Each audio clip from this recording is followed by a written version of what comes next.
day of celebration around Southwest Virginia will start at Blacksburg High School, where 4 student athletes signed letters of intent. At the home of the Highlanders, 4 Glenver football players taking their playing days forward for Coach Kevin Clifford. EC Glass had 6 athletes signing their national letters of intent today, 7 total seniors. Jefferson Forest Inc., 2 football players this morning, and Salem with 13, headlined by these 4 D1 signings. Our fresh NASCAR season is just under 3 weeks away, and one of the biggest headlines heading into the season is the crew chief changes for all 3 Penske drivers. Southwest Virginia's top team contender in the Class 1 ranks remains Rural Retreat. The Indians produced 3 champions to finish 2nd overall to perennial Power Grundy. While George Wyth's 126-pounder, Sebastian Lamoureux completed the rare 4-peat of individual titles. After finishing it all, it's a giant weight off my shoulders. I was just so excited. I'm so happy. 10 Sports reporter Brooke Leonard live in Blacksburg tonight for the Commonwealth Clash Round 2 on the Heartland. So, Brooke, this team is young, but there's a player that's been sort of a spark for the Hokies. Talk about that. Thanks, guys. Yeah, big one tonight here in Castle Coliseum. It's a rivalry game. Tech wants to get that win against UVA since falling to them earlier this season. But like you said, this team is young. There's no seniors in the starting lineup, but one player has kind of come into his own, and it's freshman Jalen Cone. Eric Johnson, he made the trip down to Durham for tonight's game. Eric, 2 teams at different ends of the standings, yet you say they have something in common. That's exactly right, Brooke. You know how the old saying goes, it's not how you start, but how you finish. Really, that was the case in the last matchup between Duke and Virginia Tech, resulting in a Blue Devils win. But really, when you think about it, of late, both the Hokies and the Blue Devils have had strong finishes, but it's the weak starts that have perhaps prevented both teams from reaching their fullest potential. Wake Forest pulling the upset over Virginia Tech, 58-55. Here's our Brooke Leonard after the Hokies' early exit. In a game that looked promising for Virginia Tech in the beginning, ended in a loss to Wake Forest. The Patrick Henry boys enter the state quarters for the first time since 2014. Jalen Cook getting us ready. Patriots ready to roll against Riverside. Early action. The Rams Ty Reichert attacking the rack for 2. Hitting the 3 from the corner. Radford's going to move on in overtime. 58-52 your final. Didn't know to the extent of how hard they played. When the tournament was caught in midstream, if you will, our own Brooke Leonard is in Richmond and brings us the latest. Just a few hours ago, these stands behind me at the Siegel Center were filled for the Class 2 state championship. Now they're empty as the Virginia High School League canceled the rest of the tournament due to safety precautions regarding the coronavirus. We reassessed. Nobody kind of saw the avalanche that was coming. Obviously, overnight, we began to have the new issues that came up. As we went through the day, we felt like we could play the others with some modifications, and then as the day went on, it just deteriorated. It has been an unprecedented time in the world of sports, with the fears of the coronavirus spreading from the pro leagues down to the college conferences, including that of the ACC. Commissioner John Swofford stated earlier that this was a fluid situation, changing things on a weekly, daily, and as we learned today, an hourly basis. A coliseum typically filled with thousands, corridors and hallways typically flooded with fans, left empty as Tournament Town turned into a ghost town. The Dogs aren't joining the 5 teams that are playing a limited season. The cap of 1,000 fans for gatherings in the Commonwealth make it impossible for the organization to participate. This will ensure the future of the Rail Yard Dogs. How do you not get in your head about that when the spring comes around, when you can play? Hopefully it'll all pay off. Yeah, that is sort of the motivation. That's the motivation of us being out here, getting in the gym, doing what you can to better yourself, because I look at it as this little pause this fall. I look at it as more time to get better, more preparation. So that's what I look at it as, and that's the motivation to get better in the spring. February just can't come soon enough. In Roanoke, I'm Brooke Leonard, 10 Sports. Former FERRUM star player and assistant coach CLEIVE Adams returns to his alma mater from Averett, and he's ready to help instill the traditions that molded him as a player, person, and coach. It really just comes down to understanding what a FERRUM guy is, what a FERRUM family is. The top NFL prospect coming out of Blacksburg is tight end Dalton Keene. His size at 6'4", 253 pounds, and his speed of 4.71 at the combine are hard to ignore. I think my film is honestly really good. You know, you look at the stat sheet, and my stats weren't, you know, incredible. They were okay, but my stats don't really tell the whole story. What my story is just the way I finish. You know, teams, that's usually the first thing they bring up is, you know, how tough I play and how hard I play every play and finish. While Keene preps in his home state of Colorado, the Who's Bryce Hall rehabs in Charlottesville.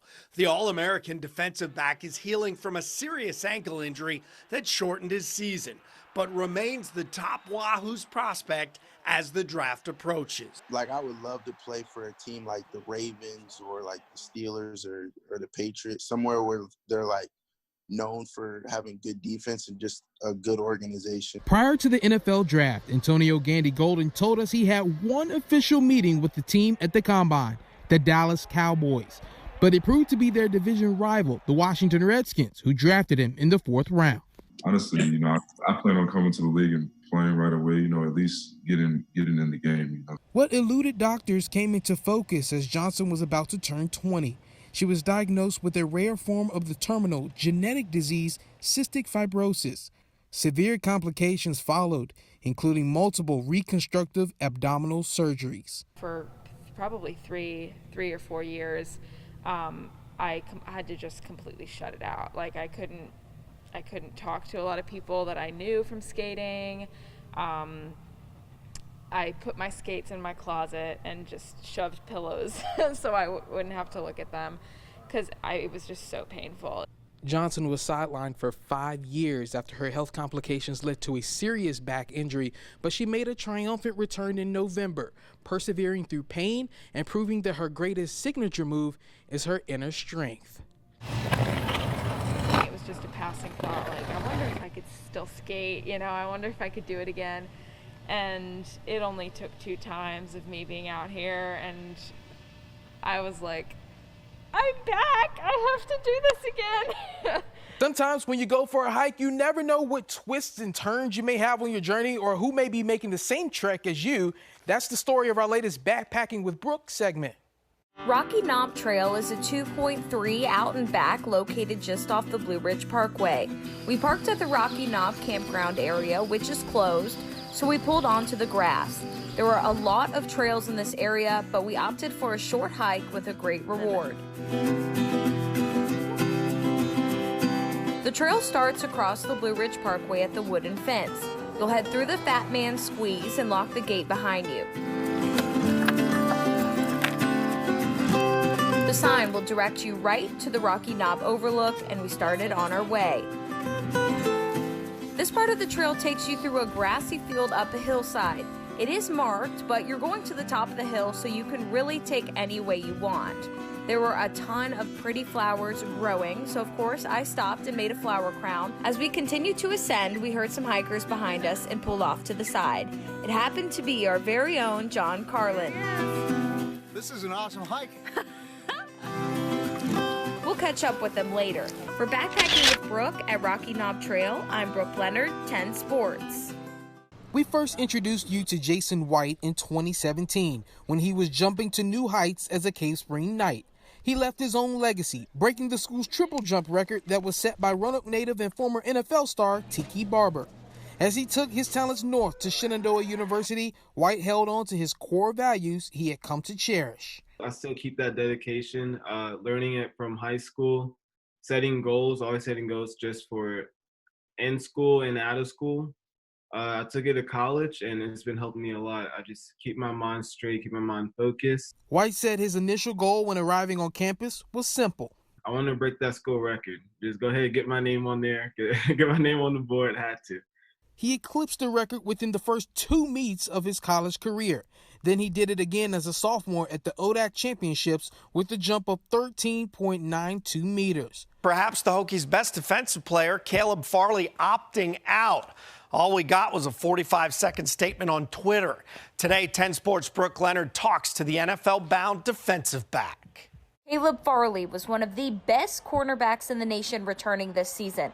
and his courageous decision to opt out of this year was not taken lightly. I just never was in a position where I was comfortable, where I would have been comfortable going through and committing myself to that season. Farley also lost his mom due to an illness in 2018, and he said that was a thought he couldn't get out of his head. I wouldn't be able to live with myself if my father, my uncle, or any one of my loved ones contracted the virus and it came, from me. And it was just something I couldn't keep putting off and ignoring and ignoring. Bubba Wallace has become a lightning rod for change in NASCAR. With social justice and equality at the forefront of everyone's minds, the 26-year-old called for NASCAR to ban the display of Confederate flags at racetracks, a bold move for the only African-American driver at the Cup Series level, but not the first. Danville native Wendell Scott started his engine more than 50 years ago, aiming to not only drive his car, but drive home change. He was a wonderful father, wonderful grandfather, and his mission was to always try to impact the community. After racing in smaller circuits, Scott made it to NASCAR's highest series, the Grand National, in the early 1960s, and in 1963, he became the first African-American to win a NASCAR race, but it came with a price. The threat of racism or the violence that came with that was always there. He was never actually given the trophy at that time. He wasn't given the prize money until all of the fans and the spectators left. Scott's grandson Warwick says Wallace's efforts to try and steer change are honorable, but not his alone. In my opinion, should be a shared responsibility, especially amongst those within the NASCAR community that have existed successfully, that are African American. Despite facing severe racism throughout his career, Scott never let that knock him off the track. And though acknowledgments were few and far between, there was no denying his impact and legacy in the sport. Thus, he was inducted into NASCAR's Hall of Fame in 2015. Ferguson's transition to college golf proved to be a very successful one, as he was named 2019 ODAC Rookie of the Year. It was definitely an honor to get the award, and it was something that I had made one of my goals, and it was neat to pull that off, but the guys are always really encouraging. Patrick Henry and William Fleming back on the football field today with strict social distancing guidelines in place. Each player had to go through a temperature check and a questionnaire upon arrival. At PH, they held 3 staggered workout sessions rather than having multiple sessions of weightlifting indoors. Coastal Plain League has no affiliation with the MLB, which is why the Mustangs never had any doubt that they would take the field to play this summer. In fact, now they're taking on the new motto of being the only show in town. Us getting out here, there was never a question. Appy and Brooke, what's it like there right now?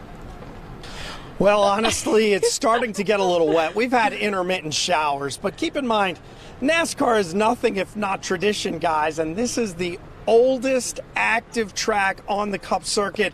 Brooke, we're going to hear from someone who's seen more than most. And luckily he's had dry weather to get the track ready leading up to today, and obviously a little bit of rain hopefully it won't hurt the race, but here's the story on Billy Moore. 10 Sports' Eric Johnson was one of the few, the proud, the spectators for this one. Eric, as we emerge from Martinsville, your impressions of this crazy race and the championship 4. Well, as you mentioned there, Appy, it not only tells us who's going to make the championship, but it really did identify those drivers that were going to advance here tonight. Chase Elliott was clear and simple earlier in the week. He doesn't care about the points. He didn't care about the stage wins. He wanted the race win, just like his main sponsor on his car, Napa Auto Parts. Napa know how, Chase knew how to get to victory lane tonight.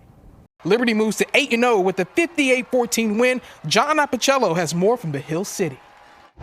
If Liberty was ever going to be flat for a contest, it would have been this one. But quarterback Malik Willis did not allow that to happen, piling up more than 400 yards and 5 touchdowns, and he didn't even finish the third quarter. We're going to go at it, what we're allowed to do, what we're capable of doing, and we're just going to make the best of it. All right, today marks the first day of basketball practice for the abbreviated VHSL winter season, but the Roanoke-Allegheny zone remains in Phase 2 restrictions, so practices are underway at schools, including PH, with limitations.